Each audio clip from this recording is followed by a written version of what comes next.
জীবন কখনো কখনো থমকে দাঁড়ায়, চোখের সামনে নেমে আসে অদৃশ্য অন্ধকার।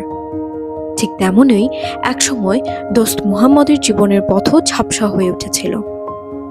পশ্চিম ধলাইনগর গহিরা রাউজানের লাল মিয়া টেন্ডলের বাড়ির এই মানুষটি একসময় ড্রাইভিং পেশার সঙ্গে যুক্ত ছিলেন। কর্মই ছিল তার জীবনের একমাত্র সম্বল। বর্তমানে তিনি রাউজানে মেয়ের বাড়িতে বসবাস করছেন। গ্রামে নিজস্ব ভিটা বাড়ি নেই, এই বাস্তবতাই তার জীবনের কঠিন অধ্যায়ের প্রতিচ্ছবি। 3 ছেলে ও 3 মেয়ের জনক দোস্ত মুহাম্মদ। ছেলেরা কৃষিকাজ ও ড্রাইভিং পেশায় নিয়োজিত, আর মেয়েরা সবাই বিবাহিত হয়ে নিজ নিজ সংসারে ব্যস্ত।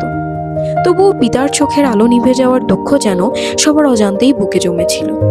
চোখের ছানি তার জীবনের গতি থামিয়ে দিয়েছিল। ড্রাইভিং পেশা ছেড়ে দিতে তিনি বাধ্য হন।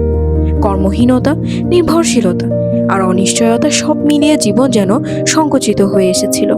কিন্তু অন্ধকারের বুকে চিরে আলো আসে যদি পাশে দাঁড়ায় মানবতা। এই মানবিক আলোর নাম হোসাইনী আই কেয়ার সেন্টার, যা পরিচালিত হচ্ছে দরবারে গৌসুল আজম মাঝবানারি গাউসিয়া হক মঞ্জিলের শাহানশাহ হযরত সৈয়দ জিয়াউল হক মাঝবানারি ট্রাস্ট নিয়ন্ত্রণাধীন প্রতিষ্ঠান জাকাত ওয়েলফেয়ার ফান্ডের উদ্যোগে।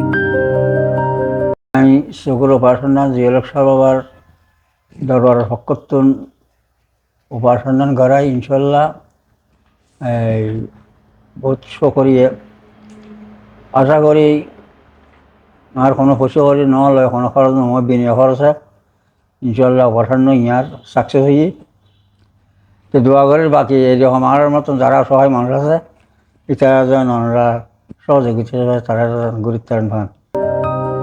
এই প্রতিষ্ঠানের সহায়তায় দোস্ত মুহাম্মদের চোখের সফলভাবে ছানি অপারেশন সম্পন্ন হয়।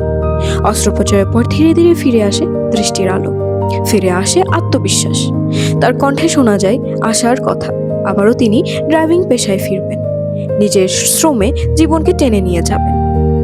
দোস্ত মুহাম্মদের চোখের আলো ফিরে আসা কেবল একজন মানুষের দৃষ্টি ফেরার গল্প নয়, এটি একটি পরিবারের আশার পূর্ণ জন্ম, একজন শ্রমজীবী মানুষের আত্মমর্যাদা ফিরে পাওয়ার গল্প। হোসাইনী আই কেয়ার সেন্টারের এই সেবা ধর্ম যেন এক নিস্তব্ধ ইবাদত, যেখানে মানবতার আর্তনাদ আল্লাহর দরবারে দোয়ায় রূপ নেয়। আর তখনই অন্ধকার ভেদ করে মানুষের জীবনে ফিরে আসে নতুন আলো দিশা।